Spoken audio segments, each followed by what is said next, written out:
नमस्कार दोस्तों, कैसे हैं आप लोग? उम्मीद करता हूँ आप सभी लोग अच्छे होंगे।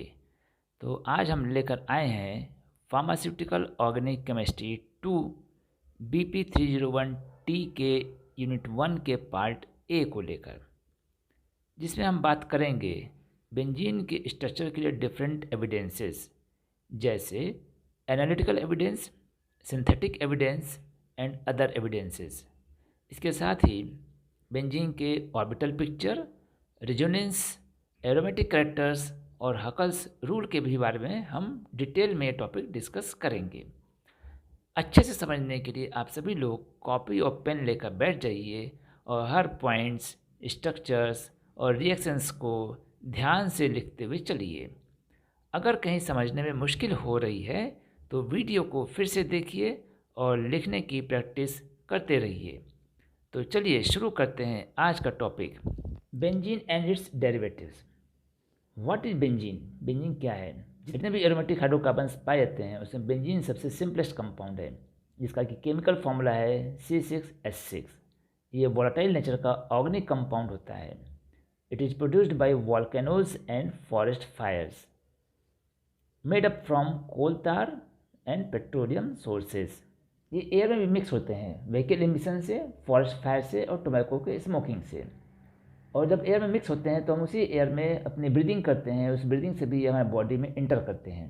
It is cancer causing chemical, क्योंकि ये हैजर्डस केमिकल्स है और लगातार इसके ब्रीथ करने से हमें कैंसर भी हो सकता है। अब हम देखते हैं इसके प्रॉपर्टीज़ के बारे में। कलरलेस लिक्विड होता है, स्वीट एरोमेटिक ऑर्डर होते हैं, सॉल्युबल किस में होते हैं? इनकी सॉल्युबिलिटी होती है अल्कोहल में, कार्बन टेट्राक्लोराइड में, क्लोरोफॉर्म में, डाईइथाइल ईथर, एसीटोन और भी बहुत सारे ऑर्गेनिक सॉल्वेंट होते हैं। बॉइलिंग पॉइंट इसका 80.8 डिग्री सेंटीग्रेड होता है। डेंसिटी 0.87 ग्राम पर सेंटीमीटर क्यूब होता है। मोलर मास 78.1 ग्राम पर मोल होता है। और ये नेचर में फ्लेमेबल भी होते हैं और टॉक्सिक भी होते हैं। तो हमें इन टॉपिक में जो डिटेल में डिस्कशन करना है वो है स्ट्रक्चर ऑफ बेंजीन। तो स्ट्रक्चर ऑफ बेंजीन में डिफरेंट कंसेप्ट्स थे। कौन कौन से कंसेप्ट हैं? Kekule structure, resonance structure, orbital picture, analytical evidences and synthetic evidences. तो हम वन बाय वन टॉपिक को डिस्कस करते हैं। तो सबसे पहला टॉपिक हमारा केकुले स्ट्रक्चर। 1865 में फ्रेडरिक अगस्त वॉन केकुले ने बेंजीन के स्ट्रक्चर को सजेस्ट किया था। और ये स्ट्रक्चर भी उनको एक ही दिन में नहीं आया था, उन्होंने ड्रीम देखा था, जो कि साइंस की हिस्ट्री में, केमिस्ट्री की हिस्ट्री में बहुत ही फेमस ड्रीम हुआ था। उस ड्रीम में उन्होंने देखा था कि एक सांप जो है अपने पूंछ को अपने मुंह से ही खा रहा है। A snake was eating its own tail. उसके बिहाफ पर केकुले ने कुछ पॉइंट्स बताए थे कि बेंजीन का स्ट्रक्चर प्लेनर होता है, साइक्लिक होता है और अल्टरनेट डबल और सिंगल बॉन्ड होते हैं। इस अल्टरनेट डबल और सिंगल बॉन्ड को हम कॉन्जुगेटेड सिस्टम बोलते हैं। इसमें जो 6 हाइड्रोजन होते हैं वो सभी इक्विवेलेंट नेचर के होते हैं और इस बेंजीन में 3 डबल बॉन्ड भी होते हैं। तो अगर आप इस बेंजीन के स्ट्रक्चर को देखते हैं यहाँ पर, तो आप देख रहे हैं कि 6 कार्बन हो गए और 6 हाइड्रोजन हो गए। साइक्लिक सिस्टम है जो कि केकुले ने सजेस्ट किया था। अल्टरनेट डबल बॉन्ड और सिंगल बॉन्ड है, मतलब कि एक डबल बॉन्ड, फिर सिंगल बॉन्ड, फिर डबल बॉन्ड, फिर सिंगल बॉन्ड, फिर डबल बॉन्ड और फिर सिंगल बॉन्ड। तो इस तरह के अल्टरनेट डबल और सिंगल बॉन्ड के सिस्टम को कॉन्जुगेटेड सिस्टम कहा जाता है। और इसमें जो 6 हाइड्रोजन पाए गए, 6 हाइड्रोजन देख रहे हैं, जो कि इसके मॉलिक्यूलर फॉर्मूला में दिया हुआ है C6H6। तो 6 हाइड्रोजन, इनका जो केमिकल नेचर था वो इक्विवेलेंट नेचर के होते हैं। इक्विवेलेंट का मतलब होता है कार्बन के ऐसे हाइड्रोजन्स जिनका कि केमिकल इन्वायरमेंट सेम होता है। अब केमिकल इन्वायरमेंट सेम होने का मतलब ये होता है कि कार्बन के साथ सभी हाइड्रोजन ऐड होते हैं। अब वो सारे हाइड्रोजन इंटरचेंजेबल पोजीशन पे होते हैं, उनके हम पोजीशन को चेंज कर दें तो पूरे मॉलिक्यूल के स्ट्रक्चर पर कोई इफेक्ट नहीं पड़ता है। और इस तरह के इन्वायरमेंट को हम सेम केमिकल इन्वायरमेंट कहते हैं। जैसे आप देख रहे हैं इस स्ट्रक्चर में कार्बन के साथ में 3 हाइड्रोजन लगे हुए हैं जो रेड कलर में दिख रहे हैं। अगर हम उनके हाइड्रोजन के पोजीशन को चेंज कर देते हैं तो ओवरऑल स्ट्रक्चर में कोई भी इफेक्ट नहीं होता है। केकुले स्ट्रक्चर के साथ में कुछ प्रॉब्लम्स भी थी, उसमें 2 मेजर प्रॉब्लम समझ निकल के आए थे। पहली प्रॉब्लम थी कि 3 डबल बॉन्ड होते हैं। अभी आपने देखा था कि बेंजीन में 3 कार्बन कार्बन डबल बॉन्ड होते हैं। और इस डबल बॉन्ड होने की वजह से इसे इलेक्ट्रोफिलिक एडिशन रिएक्शन देना चाहिए, जिस तरीके से एल्कीन देता है। नीचे देख रहे हैं आप, ये एल्कीन का रिएक्शन हो रहा है ब्रोमीन वाटर के प्रेजेंस में।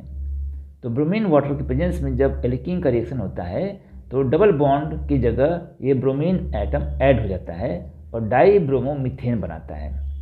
तो डाईब्रोमोमीथेन देख रहे हैं, आपका डबल बॉन्ड यहाँ पर कंज्यूम हो गया है और सिंगल बॉन्ड में कन्वर्ट हो गया है। इसका मतलब यहाँ पर एडिशन रिएक्शन हुआ है और इस एडिशन रिएक्शन में इलेक्ट्रोफाइल का रोल होता है, इसलिए हम इसे इलेक्ट्रोफिलिक एडिशन रिएक्शन कहते हैं। लेकिन एल्कीन ने तो ये रिएक्शन दे दिया, लेकिन बेंजीन की जब बात आती है तो बेंजीन में क्या हुआ, बेंजीन में देखा गया कि ब्रोमीन वाटर के साथ में कोई भी रिएक्शन नहीं होता है। There was no reaction with bromine water of benzene, means benzene does not decolourise the bromine water. तो ये पहली प्रॉब्लम हो गई। समझने की बात है कि एल्कीन में डबल बॉन्ड है और बेंजीन में तीन डबल बॉन्ड हैं, लेकिन 3 डबल बॉन्ड होने के बाद भी, बेंजीन में 3 डबल बॉन्ड होने के बाद भी एल्कीन की तरह यह एडिशन रिएक्शन नहीं देता है, मतलब कि ये ब्रोमीन वाटर को डीकलराइज नहीं करता है। अब दूसरी प्रॉब्लम देखते हैं। दूसरी प्रॉब्लम में क्या था कि बेंजीन के जो सभी बॉन्ड्स थे वो इक्वल लेंथ में पाए गए और बॉन्ड लेंथ थी उनकी 1.39 एंगस्ट्रॉम, या फिर अगर हम दूसरे यूनिट की बात करते हैं नैनोमीटर में तो 0.139 नैनोमीटर, जैसा कि एक्सरे डिफ्रैक्शन टेक्निक से हमें मिला था ये। It is the intermediate between the carbon carbon single bond and carbon carbon double bond. तो कार्बन कार्बन सिंगल बॉन्ड की जो बॉन्ड लेंथ थी वो 1.54 एंगस्ट्रॉम या फिर 0.154 नैनोमीटर, और कार्बन कार्बन डबल बॉन्ड जो कि 1.34 एंगस्ट्रॉम या फिर 0.134 नैनोमीटर होती है। Means there is no fixed double और single bonds but delocalised pi bonds around the ring. मतलब कि रिंग के अंदर जो है पाई इलेक्ट्रॉन डीलोकलाइज्ड फॉर्म में होते हैं। इलेक्ट्रॉन जो है 6 कार्बन के आसपास घूमते रहते हैं एक रिंग के अंदर। अब इन दोनों प्रॉब्लम को देखते हुए केकुले ने एक नया स्ट्रक्चर बताया था जिसको कि हम रेजोनेंस स्ट्रक्चर के नाम से जानते हैं। उनके इस प्रपोजल के हिसाब से बेंजीन का स्ट्रक्चर 2 हाइपोथेटिकल स्ट्रक्चर होते हैं जिसको कि हम कैनोनिकल फॉर्म बोलते हैं। हाइपोथेटिकल मतलब कि काल्पनिक। उन्होंने कल्पना की कि अगर ऊपर की 2 प्रॉब्लम को दूर करना है तो ये स्ट्रक्चर हो सकते हैं, जिसमें कि दोनों स्ट्रक्चर एक ऑसिलेशन में मूव करते हैं जिसको कि हम रैपिडली ऑसिलेटिंग मूवमेंट बोलते हैं। अब हम यहाँ पे देख रहे हैं कि जो बेंजीन के डबल बॉन्ड की पोजीशन है, हर डबल बॉन्ड अपने जगह को छोड़कर दूसरे सिंगल बॉन्ड वाली पोजीशन पर मूव कर रहा है। ये डबल बॉन्ड अपने पोजीशन को मूव करके सिंगल बॉन्ड वाले पोजीशन पे चला जा रहा है। इस तरीके से ये तीनों डबल बॉन्ड अपने पोजीशन को चेंज कर रहे हैं और एक दूसरा स्ट्रक्चर बना रहे हैं। जहाँ पर डबल बॉन्ड था अब ये सिंगल बॉन्ड हो गया है, यहाँ पे डबल बॉन्ड था अब ये सिंगल बॉन्ड हो गया है, यहाँ पर सिंगल बॉन्ड था यहाँ पे डबल बॉन्ड हो गया है। तो इस तरीके से आप ये जो सिंबल देख रहे हैं एरो का, ये रैपिडली ऑसिलेटिंग मूवमेंट को शो करता है और इसका एक हाइब्रिड स्ट्रक्चर बनाया गया, जिस हाइब्रिड स्ट्रक्चर में 6 कार्बन के रिंग तो दिख रहे हैं, लेकिन इसके अंदर जो डॉटेड लाइन दिख रहा है ये क्या शो करता है, this indicate the position of pi bonds. मतलब कि यहाँ पर पाई इलेक्ट्रॉन पाई बॉन्ड एक जगह फिक्स पोजिशन में नहीं है, इसीलिए रिंग के अंदर कोई भी सिंगल बॉन्ड और कोई भी double bond fixed bond length के नहीं होते हैं, बल्कि एक कॉमन बॉन्ड लेंथ होती है, जो इसके पहले भी आपने देखा था प्रॉब्लम में कि सेकेंड प्रॉब्लम में ये आया था कि कार्बन सिंगल बॉन्ड और carbon carbon double bond fix bond नहीं है, बल्कि इसकी जगह 1.39 एंगस्ट्रॉम की एक बॉन्ड लेंथ पाई गई थी। अब इस रेजोनेंस हाइब्रिड स्ट्रक्चर की स्टेबिलिटी की बात आती है तो जो कि डिटरमाइन किया जाता है रेजोनेंस एनर्जी से। Resonance energy is used to determine the stability of resonance hybrid structure. अब ये कैसे करते हैं, कैसे डिटरमाइन करते हैं रेजोनेंस एनर्जी को?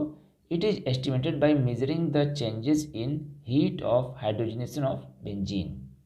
तो बेंजीन में हीट ऑफ हाइड्रोजनेशन प्रोसेस को अप्लाई करते हैं और उसी से ही इसके रेजोनेंस एनर्जी को डिटरमाइन करते हैं, जो कि फिक्स करता है कि ये रेजोनेंस हैबिट स्ट्रक्चर स्टेबल है या नहीं है।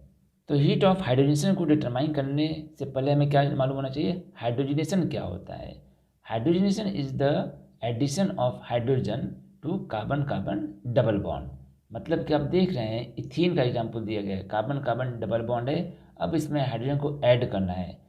क्योंकि ये नॉर्मल प्रोसेस नहीं है, ये कैटलिस्ट के प्रेजेंस में ही रिएक्शन होता है। यहाँ पर पैलेडियम और कार्बन को एज ए कैटलिस्ट यूज करते हैं, और जो डबल बॉन्ड है, एल्कीन का जो डबल बॉन्ड है, इथीन का जो डबल बॉन्ड है, वहाँ पर हाइड्रोजन ऐड होता है और इथेन में कन्वर्ट होता है।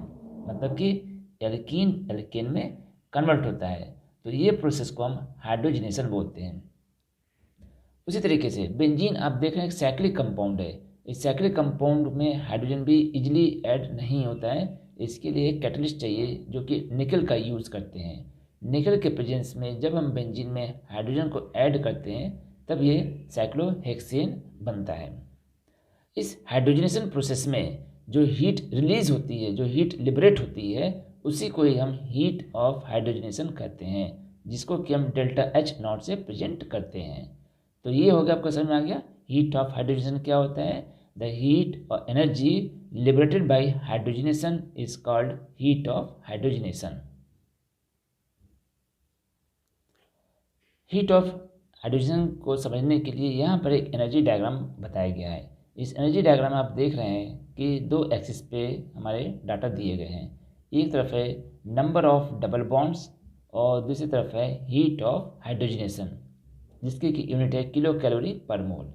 अब आप यहाँ देख सकते हैं कि साइक्लोहेक्सेन यहाँ पर बन रहा है, क्योंकि जब हम साइक्लोहेक्सीन, जिसमें कि एक सिंगल डबल बॉन्ड होता है, एक ही डबल बॉन्ड है, इसका जो हम हाइड्रोजनेशन करते हैं और इससे जो हीट ऑफ हाइड्रोजन रिलीज होती है वो होती है 28.6 किलो कैलोरी पर मोल।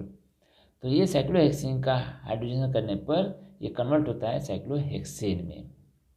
उसी तरीके से साइक्लोहेक्साडाइईन, आप देख रहे हैं डबल बॉन्ड दो बार है, तो साइक्लोहेक्स तो रिंग फॉर्म हो गया, और डाई मतलब कि दो, और ईन दो डबल बॉन्ड। इसका जब हाइड्रोजनेशन करते हैं तो दो मॉलिक्यूल ऑफ हाइड्रोजन ऐड होते हैं और इसमें 55.4 किलो कैलोरी पर मोल एनर्जी रिलीज होती है और कन्वर्ट होता है किसमें, साइक्लोहेक्सेन में। उसी तरीके से रिंग में 3 डबल बॉन्ड होते हैं जो कि सिमिलर स्ट्रक्चर होता है बेंजीन की तरह, और इसको हम क्या बोलते हैं, साइक्लोहेक्साट्राइईन। साइक्लोहेक्साट्राइईन जब इसमें हम हाइड्रोजनेशन करते हैं तो इसमें 3 मॉलिक्यूल ऑफ हाइड्रोजन ऐड होते हैं। 3 मॉलिक्यूल क्यों, क्योंकि यहाँ पे 3 डबल बॉन्ड है। और जब ये साइक्लोहेक्साट्राइईन का हाइड्रोजनेशन होता है और ये कन्वर्ट होता है साइक्लोहेक्सेन में, तो इसमें एनर्जी कितनी रिलीज होती है, 85.8 किलो कैलोरी पर मोल। तो आपने देखा कि 3 पैटर्न पे यहाँ दिखाया गया है। एक सिंगल बॉन्ड होता है, डबल बॉन्ड होता है जब साइक्लोहेक्सीन, 2 डबल बॉन्ड है साइक्लोहेक्साडाइन, 3 डबल बॉन्ड है साइक्लोहेक्साट्राइईन। तीनों की वैल्यू दी गई है 28.6, 55.4 और 85.8। अब डिफरेंस कहाँ पर आया, जब बेंजीन का हाइड्रोजन किया गया तो 49.8 किलो कैलोरी पर मोल की एनर्जी रिलीज हुई और वो कन्वर्ट हुआ साइक्लोहेक्सेन में। तो आप देख रहे हैं कि साइक्लोहेक्साट्राइईन की ऑब्जर्व वैल्यू थी 85.8 और बेंजीन की जो ऑब्जर्व वैल्यू थी 49.8। तो इन दोनों में आप कुछ डिफरेंस देख रहे होंगे, दोनों की वैल्यू में डिफरेंस है। स्ट्रक्चर सिमिलर दिख रहे हैं लेकिन बेंजीन की प्रॉपर्टी अलग होती है और साइक्लोहेक्साट्राइईन की प्रॉपर्टी अलग होती है।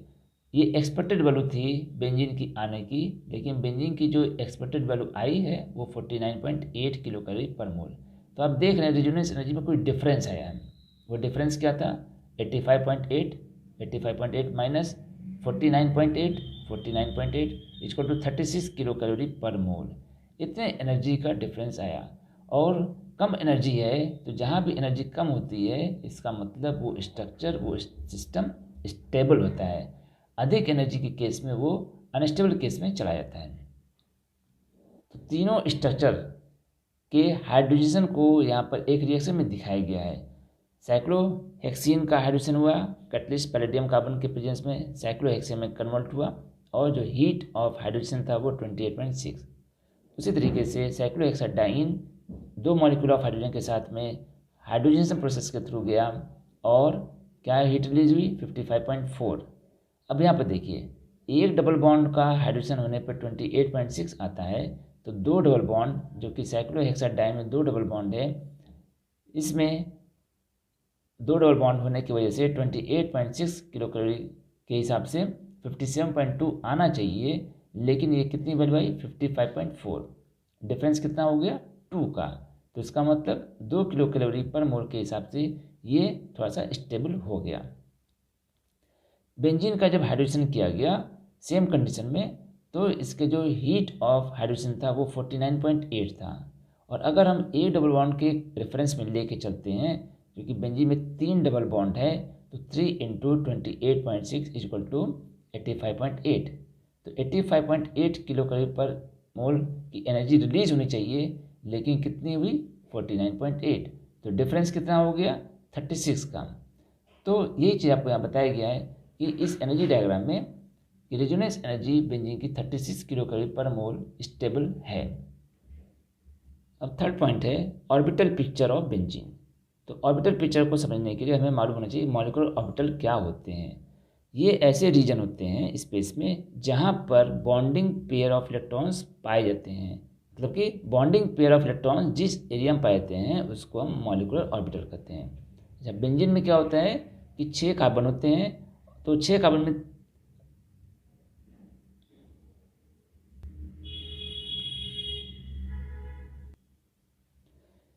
बेंजीन में हर कार्बन एटम 3 दूसरे एटम से जुड़े होते हैं और all 6 carbon atoms are sp2 hybridised. मतलब बेंजीन में 6 कार्बन होते हैं और सभी कार्बन एटम्स sp2 हाइब्रिडाइज्ड होते हैं। इनकी जब ओवरलैपिंग होती है, overlap of sp2 hybrid orbitals with each other give carbon carbon single bond. तो बेंजीन में कार्बन कार्बन सिग्मा बॉन्ड भी पाए जाते हैं और कार्बन कार्बन डबल बॉन्ड भी पाए जाते हैं। तो सिग्मा बॉन्ड कैसे बनते हैं? कार्बन कार्बन सिग्मा बॉन्ड बनने के लिए जो sp2 हाइब्रिड ऑर्बिटल्स हैं उनके बीच में ओवरलैपिंग होती है। ठीक है, अब sp2 हाइब्रिड ऑर्बिटल जो कार्बन के होते हैं, जब वो हाइड्रोजन एटम के s ऑर्बिटल से ओवरलैप करते हैं तो कार्बन हाइड्रोजन सिग्मा बॉन्ड देते हैं। तो 2 तरह के सिग्मा बॉन्ड हो गए बेंजीन में 2 तरह के सिग्मा बॉन्ड हो गए बेंजीन में, कार्बन कार्बन सिग्मा बॉन्ड और कार्बन हाइड्रोजन सिग्मा बॉन्ड। तो कार्बन कार्बन सिग्मा बॉन्ड किसके ओवरलैपिंग से बनना है? sp2 hybrid orbitals with each other. और कार्बन हाइड्रोजन किसके बीच में बनते हैं? sp2 हाइब्रिड ऑफ कार्बन और s ऑर्बिटल ऑफ हाइड्रोजन के बीच में जब ओवरलैपिंग होती है तो कार्बन हाइड्रोजन सिग्मा बॉन्ड बनते हैं। हर एक कार्बन एटम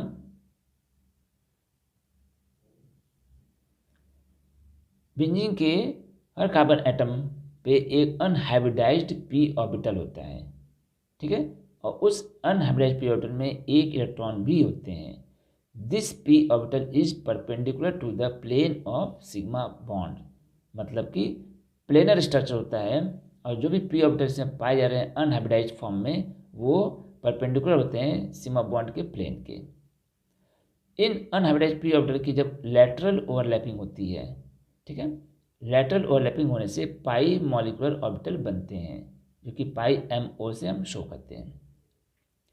इस पाई मॉलिक्यूलर ऑर्बिटल के जो हाफ ऑफ द लेयर होते हैं वो प्लेन के अबव भी होते हैं और कुछ प्लेन के बिलो होते हैं। मतलब कि half of this pi molecular orbital lies above and other half lies below the plane of sigma bonds. All the 6 electrons of p orbitals cover all the 6 carbon atoms and are said to be delocalized।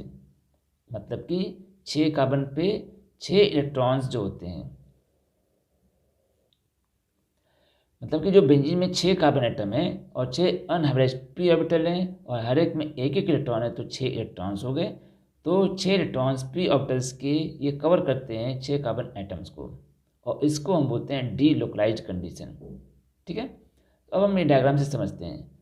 आप यहाँ देख रहे हैं एक carbon atom के 2 different colour में आपको orbital show किए गए हैं। तो जो ग्रीन कलर के ऑर्बिटल हैं इनको हम हाइब्रिड p ऑर्बिटल बोलते हैं और ये sp2 हैबिट ऑर्बिटल होते हैं। लेकिन जो ये येलो कलर में दिखाया गया है ये अनहाइब्रिडाइज्ड p ऑर्बिटल है। ठीक है, ये एक कार्बन को दिखाया गया है। बेंजीन में आप देख रहे हैं 6 कार्बन होते हैं, 1 2 3 4 5 6। अब आप क्या कीजिए, स्ट्रक्चर बनाते समय हर एक कार्बन पे एक p ऑर्बिटल बनाएंगे। ठीक है, तो हर एक कार्बन पे p ऑर्बिटल बनाने के बाद साथ में एक एक डॉट आप यहाँ दिखाएंगे एक इलेक्ट्रॉन को शो करने के लिए। तो अब यहाँ देख रहे हैं sp2 लिखा हुआ है, इसका मतलब क्या है, ये कार्बन sp2 हाइब्रिड है, ये कार्बन भी sp2 हाइब्रिड है। तो इन दोनों के बीच में ओवरलैपिंग होगी, इसके ओवरलैपिंग से सिग्मा बॉन्ड बनेगा। ठीक है, अब आप यहाँ पर देख रहे हैं एक कार्बन है और एक हाइड्रोजन है, तो इस कार्बन का sp2 हाइब्रिड ऑर्बिटल और इस हाइड्रोजन का s ऑर्बिटल, ये दोनों जब ओवरलैप करेंगे तो कार्बन हाइड्रोजन सिग्मा बॉन्ड बनेगा। ठीक है, इसी तरीके से सभी कार्बन कार्बन सिग्मा बॉन्ड और सभी कार्बन हाइड्रोजन सिग्मा बॉन्ड बन के तैयार होते हैं। अब इसमें जो बॉन्ड एंगल होता है, ठीक है ना, हर कार्बन पे देख रहे हैं एक बॉन्ड एंगल दिखाया जा रहा है जो कि 120 डिग्री का होता है। तो बेंजीन के 6 कार्बन के अनहाइब्रिडाइज्ड p ऑर्बिटल को आपको दिखा दिया गया है। अब आपको यहाँ पर एक ओवरलैपिंग के फॉर्म में दिखाया गया है। ओवरलैपिंग के फॉर्म में क्या दिखा रहे हैं हम, कि जो एबव द प्लेन है उनको हमने ग्रीन कलर से दिखाया हुआ है। ये क्या शो कर रहे हैं, एक प्लेन है, प्लेन के ऊपर का जो लेयर है उसको अलग कलर से शो किया गया है उसी ऑर्बिटल को, और जो प्लेन के नीचे है, हर कार्बन के नीचे की तरफ का जो ऑर्बिटल दिख रहा है उसका कलर येलो दिखाया गया है। अब अपर लेयर को हमने ओवरलैप कराया है, ये डॉटेड लाइन से आप शो कर रहे हैं। तो अपर लेयर का ग्रीन कलर जो आप देख रहे हैं उसको जो अब हम दिखा रहे हैं पाई मॉलिक्यूलर ऑर्बिटल के फॉर्म में दिखा रहे हैं। ठीक है ना, तो ये लेटरल ओवरलैपिंग का क्लियर पिक्चर हो गया।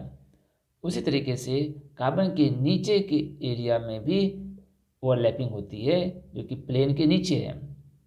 एक प्लेन के एबव हो गया ग्रीन कलर में और एक प्लेन के नीचे हो गया येलो कलर में।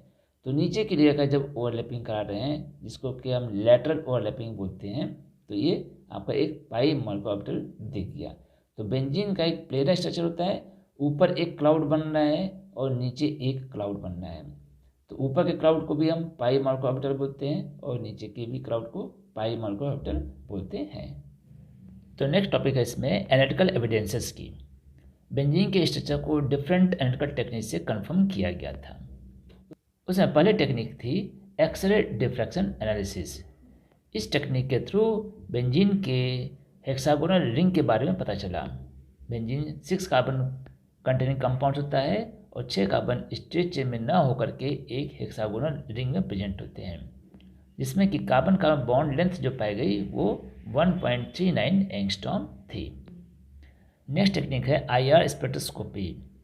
इसका यूज फंक्शनल ग्रुप को डिटरमाइन करने में करते हैं और ये कैसे डिटेक्ट करता है, जिस भी मॉलिक्यूल्स या कंपाउंड को हमें एनालाइज करना होता है उसके थ्रू हम IR लाइट को पास करते हैं और ये IR लाइट वो मॉलिक्यूल अब्जॉर्ब करने के बाद डिफरेंट फ्रीक्वेंसीज पे अब्जॉर्बेंस पीक शो करती है।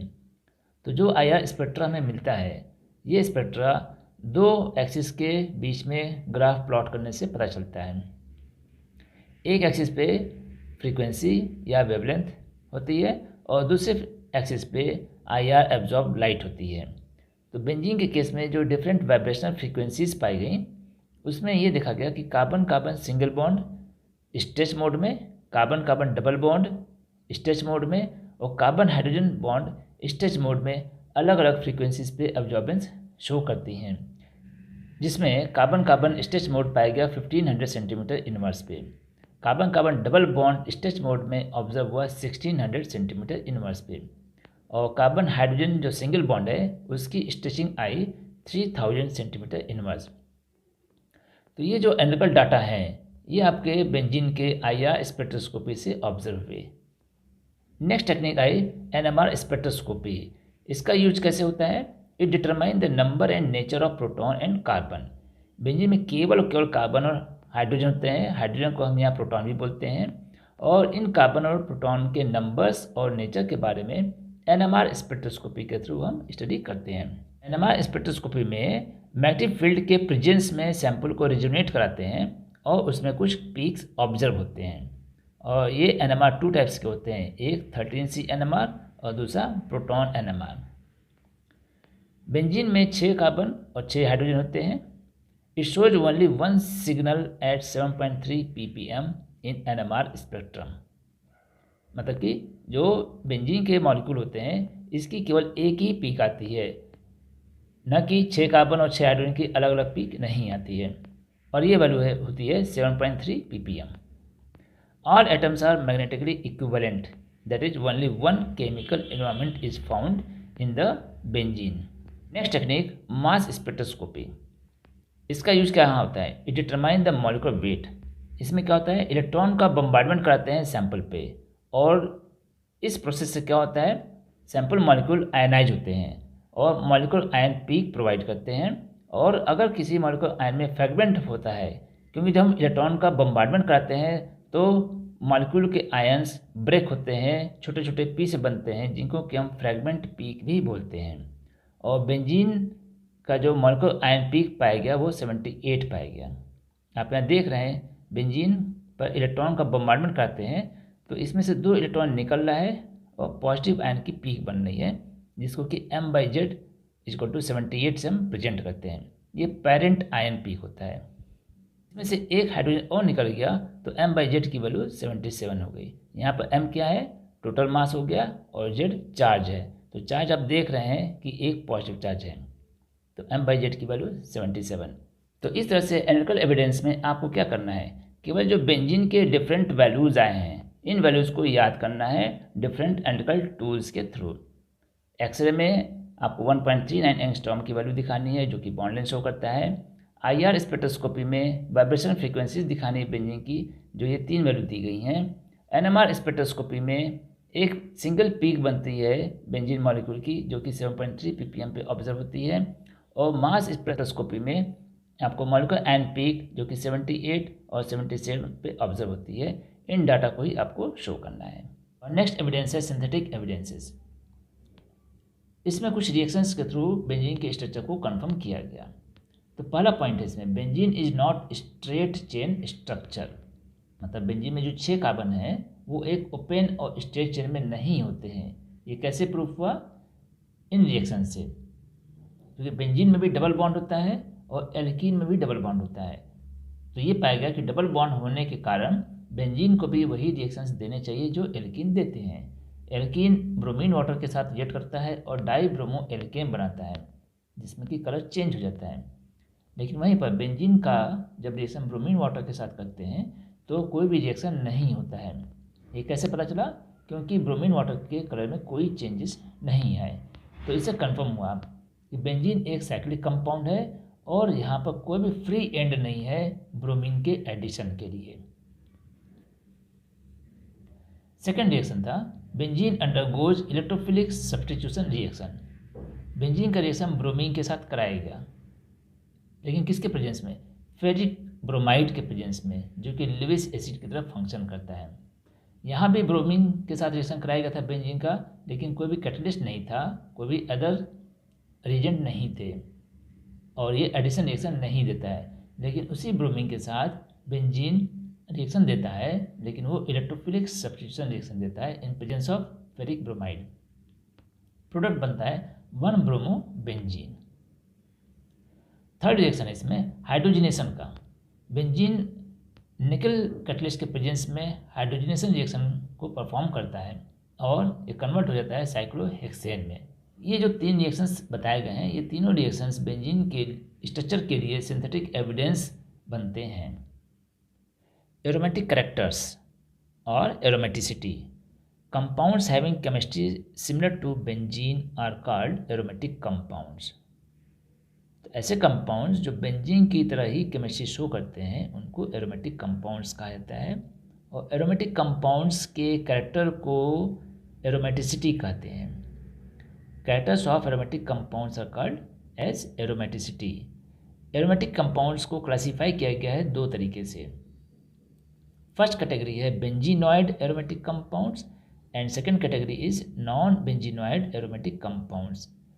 बेंजीनॉइड एरोमेटिक कंपाउंड्स में बेंजीन रिंग होते हैं और नॉन बेंजीनॉइड एरोमेटिक कंपाउंड्स में बेंजीन रिंग नहीं होते हैं, there is no benzene ring, लेकिन फिर भी एरोमेटिक कैरेक्टर शो करते हैं। इसमें एग्जाम्पल्स है जैसे heterocyclic compounds, for example furan, thiophene.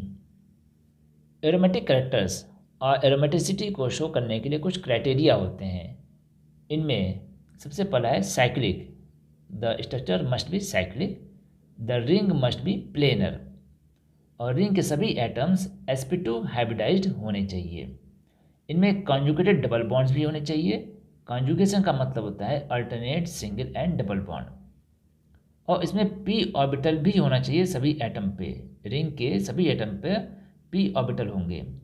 Each p orbital must overlap with the orbitals of 2 adjacent atoms, मतलब कि रिंग में हर एक एटम के जो आसपास के एटम्स हैं वहाँ पर p ऑर्बिटल होना चाहिए और उनमें ओवरलैपिंग भी होनी चाहिए। They must possess the uninterrupted pi electrons cloud, मतलब कि अगर रेगुलर ओवरलैपिंग होगी तो उसमें कहीं भी कोई इंटरप्शन नहीं होना चाहिए। अगर कोई इंटरप्शन होता है, मतलब कि कोई और एटम प्रेजेंट होता है या डबल बॉन्ड नहीं होता है, तो वहाँ पर पाई इलेक्ट्रॉन क्लाउड का इंटरप्शन हो जाएगा और वो एरोमेटिक कैरेक्टर शो नहीं करेंगे। They must follow Huckel's rule. Huckel's rule 4n+2 pi electron system होते हैं जिसमें कि n की वैल्यू इंटीजर होती है, 0, 1, 2, 3 एंड सो ऑन। तो अब चलते हैं हकल्स रूल के बारे में जानते हैं। Huckel's rule 4n+2 pi electron. Aromatic compounds must have an odd number of double bonds और पाई इलेक्ट्रॉन पेयर्स, मतलब कि एरोमेटिक कंपाउंड्स जो बताए जा रहे हैं इनके पास odd number of double bond होने चाहिए या फिर पाई इलेक्ट्रॉन के पेयर्स होने चाहिए। तो ऐसे साइक्लिक कंपाउंड्स जिसमें कि 2, 6, 10, 14, 18 पाई इलेक्ट्रॉन सिस्टम होते हैं, दे आर एरोमेटिक। अब देख रहे हैं कि ये total number of pi electron show हो रहे हैं।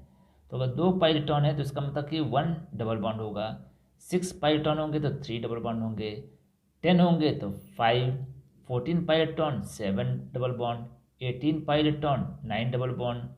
तो ये क्राइटेरिया भी फुलफिल होती है कि एरोमेटिक कंपाउंड्स में odd number of double bonds या पाई इलेक्ट्रॉन पेयर्स होने चाहिए। अब यहाँ पर देखते हैं साइज ऑफ रिंग क्या रेफरेंस देता है। तो साइज ऑफ रिंग को यहाँ पर n से प्रेजेंट किया गया है और पर रिंग के अकॉर्डिंग उसमें नंबर ऑफ पाई इलेक्ट्रॉन्स कितने होते हैं ये बताए गए हैं, जो कि 4n+2 से शो करते हैं। अगर 0 रिंग है, कोई रिंग नहीं है, तो 2 इलेक्ट्रॉन। n की वैल्यू अगर 1 है, 1 रिंग है तो 6 पाई इलेक्ट्रॉन, 2 रिंग है तो 10 पाई इलेक्ट्रॉन, 3 रिंग है तो 14, 4 रिंग है तो 18 पाई इलेक्ट्रॉन सिस्टम होते हैं। अब हम बेंजीन को चेक करते हैं हकल्स रूल के अकॉर्डिंग। बेंजीन का स्ट्रक्चर आप देख रहे हैं, ये रिंग सिस्टम होता है, आप शुरू से इसको पढ़ते आ रहे हैं। इसमें नंबर ऑफ डबल बॉन्ड कितने हैं? 3, 1, 2, 3। तो ये ऑड नंबर हो गया। रिंग कितने हैं? 1, एक रिंग है। इसमें पाई इलेक्ट्रॉन कितने हुए? 6, क्योंकि 3 डबल बॉन्ड है और एक डबल बॉन्ड पर 2 इलेक्ट्रॉन होते हैं, तो 6 पाई इलेक्ट्रॉन हो गए। अब हकल्स रूल के अकॉर्डिंग हम फॉर्मूला अप्लाई करेंगे 4n+2 = 6 पाई, और जब हम इसको सिंप्लीफाई करते हैं तो n की वैल्यू आती है हमारी 1। It means it is aromatic. तो बेंजीन एरोमेटिक होता है, ठीक है। ये एरोमेटिक कैरेक्टर शो करता है क्योंकि इसका स्ट्रक्चर साइक्लिक होता है, प्लेनर होता है, कॉन्जुगेटेड सिस्टम होते हैं और हकल्स रूल को फॉलो करते हैं। तो आइए कुछ और एग्जाम्पल भी देख लेते हैं। उसमें एक नेप्थलीन, आप इसमें देखें 2 रिंग हैं, नंबर ऑफ डबल बॉन्ड कितने? 5, 1, 2, 3, 4, 5, और 5 डबल बॉन्ड के अकॉर्डिंग इसमें नंबर ऑफ इलेक्ट्रॉन हो गए 10। तो हकल्स रूल को अप्लाई करने पे 4n+2 = 10।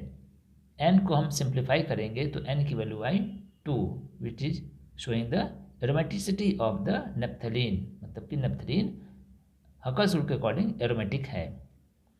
उसके बाद है फिनेंथ्रीन, इसमें देखना 3 रिंग है, 1, 2, 3, और total number of double bonds कितने हुए? 1, 2, 3, 4, 5, 6, 7।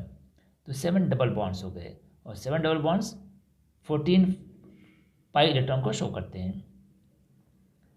सो as per the Huckel's rule 4n+2 = 14। n की वैल्यू अगर हम फाइंड आउट करते हैं तो इसमें n की वैल्यू होती है 3। It is still aromatic compounds क्योंकि n की फुल वैल्यू आ रही है 3। हेट्रोसाइक्लिक कंपाउंड्स में आते हैं। अब ये हेट्रोसाइक्लिक कंपाउंड्स आप देख रहे हैं कहीं भी बेंजीन रिंग नहीं है, इसका मतलब ये नॉन बेंजीनॉइड कैटेगरी का एरोमेटिक कंपाउंड्स है। यहाँ पर हेटेरो एटम है नाइट्रोजन पायरॉल में, ऑक्सीजन फ्यूरॉन में, सल्फर थायोफिन में। अब सभी में आप देख रहे हैं दो दो डबल बॉन्ड हैं, एक दो एक दो एक दो, तो दो डबल बॉन्ड्स हैं।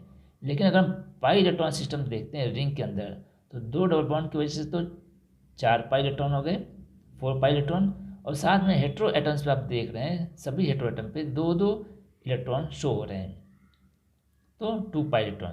तो टोटल नंबर यहाँ पर कितने हो जाएंगे 6। सो 4n + 2 = 6, और n की वैल्यू अगर हम सिंप्लीफाई करते हैं तो n की वैल्यू आती है 1, means it is also a aromatic compound. अब हम कुछ नॉन एरोमेटिक कंपाउंड्स को भी हम एग्जाम्पल ले सकते हैं। साइक्लोब्यूटाडाइन, तो देखना आप साइकिल में है 4 कार्बन है, ब्यूट हो गया, और 2 डबल बॉन्ड है डाइईन, तो नंबर ऑफ डबल बॉन्ड्स 2, पाइलेट्रॉन्स 4। तो हकस रूल को जब हम अप्लाई करते हैं तो 4n + 2 = 4, n को सिंप्लीफाई करते हैं तो वैल्यू आती है 0.5, मतलब कि ये फुल इंटीजर वैल्यू 0 1 2 3 में कहीं भी स्टैंड नहीं करता, ये हाफ इंटीजर वैल्यू है। तो अगर आप स्ट्रक्चर को देख रहे हैं तो ये साइक्लिक भी है, प्लेनर भी है, कॉन्जुगेटेड सिस्टम में, मतलब कि double bond single bond double bond single bond, लेकिन but it is not following the Huckel's rule, इसलिए ये नॉन एरोमेटिक कंपाउंड्स हो गया। दूसरा एग्जाम्पल लेते हैं 1,3 साइक्लोहेक्साडाइईन, रिंग में देख रहे हैं ए डबल बॉन्ड है, 2 डबल बॉन्ड है, लेकिन यहाँ पर कोई डबल बॉन्ड नहीं है, और ये क्या शो कर रहा है, यहाँ पर कोई p ऑर्बिटल भी नहीं है। तो जैसा कि पहले हम डिस्कशन कर चुके हैं कि बेंजीन की एरोमेटिसिटी के लिए सभी एटम्स पे p ऑर्बिटल होना चाहिए और कॉन्टिन्यूस ओवरलैपिंग भी होनी चाहिए, लेकिन यहाँ पर डबल बॉन्ड नहीं है, p ऑर्बिटल नहीं है, ओवरलैपिंग नहीं होगी पाई इलेक्ट्रॉन की, तो ये एरोमेटिक कैरेक्टर शो नहीं करेंगे। यहाँ भी नंबर ऑफ बॉन्ड्स 2 हैं, पाई इलेक्ट्रॉन रिंग के अंदर 4 हो गए, n को सिंप्लीफाई करते हैं तो इसकी वैल्यू आती है 0.5। नेक्स्ट एग्जाम्पल मिलते हैं साइक्लोऑक्टाटेट्राईन। साइक्लोऑक्टाटेट्राईन मतलब कि 8 कार्बन है और 4 डबल बॉन्ड है, तो नंबर ऑफ बॉन्ड्स क्या हो गए 4, पाई इलेक्ट्रॉन्स कितने हो गए 8। हकर्स रूल को अप्लाई करते हैं 4n + 2 = 8, n की वैल्यू आती है 1.5। तो एक कॉमन एग्जाम्पल आप देख रहे होंगे कि यहाँ पर किसी भी रिंग में जो नंबर ऑफ डबल बॉन्ड है उनके नंबर्स ऑड नहीं है बल्कि इवन है, 2 हैं यहाँ पर, 2 हैं और 4 हैं। तो इवन नंबर के अगर डबल बॉन्ड्स होते हैं तो वो एरोमेटिक कैरेक्टर नहीं शो करते हैं। अब कुछ आयंस की हम बात ले लेते हैं, साइक्लिक आयंस जो कि एरोमेटिक होते हैं। पहला आयन है साइक्लोप्रोपिनाइल कटायन, यहाँ पर एक ही डबल बॉन्ड है, रिंग में है, पॉजिटिव चार्ज है, तो ए डबल बॉन्ड होने की वजह से 2 पाई इलेक्ट्रॉन हुए, और 4n + 2 = 2, तो n की वैल्यू 0 आ रही है, इसका मतलब ये भी एरोमेटिक हो गया। साइक्लोपेंटाडिनाइल कटायन को अगर हम देखते हैं तो यहाँ पर भी आप देखते हैं कि ये पेंटेन रिंग हो गया है, और इसमें रिंग के अंदर 2 डबल बॉन्ड है और एक इलेक्ट्रॉन पेयर है, जिसकी वजह से यहाँ पर नेगेटिव चार्ज है, तो total number of electron 6 pi electron हो गए। हकर्स रूल 4n + 2 का अप्लाई करते हैं तो n की वैल्यू आती है 1। तो इस तरह से हम देखते हैं कि कुछ आयंस भी होते हैं वो एरोमेटिक कैरेक्टर शो करते हैं, किसके बेस पे, हकर्स रूल के बेस पे। n की वैल्यू 0 है, n की वैल्यू यहाँ पर 1 है। तो ये थे आज के टॉपिक्स। आशा करता हूँ आपको ये सभी टॉपिक्स अच्छे से समझ में आ गए होंगे। अगर वीडियो अच्छी लगी हो तो लाइक व शेयर ज़रूर कर दीजिएगा, और चैनल पर पहली बार आए हैं तो सब्सक्राइब भी कर लीजिए। तो नेक्स्ट टॉपिक के साथ अगले वीडियो में मिलते हैं। Thank you.